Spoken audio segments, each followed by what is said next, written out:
اب فقط شور مچانے سے نہیں کچھ ہوگا، صرف ہونٹوں کو ہلانے سے نہیں کچھ ہوگا۔ زندگی کے لیے بے موت ہی مرتے کیوں ہو، اہل ایمان ہو تو شیطان سے ڈرتے کیوں ہو۔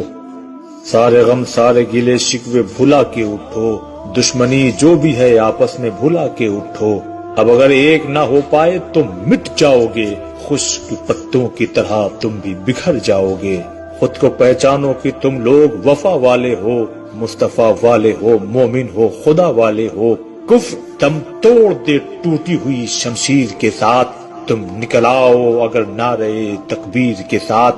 اپنے اسلام کی تاریخ الٹ کر دیکھو، اپنا گزرا ہوا ہر دور پلٹ کر دیکھو۔ تم پہاڑوں کا جگر چاک کیا کرتے تھے، تم تو دریاؤں کا رخ موڑ دیا کرتے تھے۔ پھرتے رہتے تھے شب و روز بیابانوں میں، زندگی کاٹ دیا کرتے تھے میدانوں میں۔ رہ کے محلوں میں ہر آیت حق بھول گئے، عیش و عشرت میں پیمبر کا سبق بھول گئے۔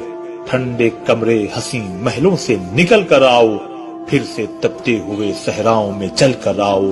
راہ حق میں بڑھو، سامان سفر کا باندھو، تاج ٹھوکر پہ رکھو، سر پہ امامہ باندھو۔ تم جو چاہو تو زمانے کو ہلا سکتے ہو، فتح کی ایک نئی تاریخ بنا سکتے ہو۔ خود کو پہچانو تو سب اب بھی سنور سکتا ہے، دشمن دین کا شیرازہ بھی بکھر سکتا ہے۔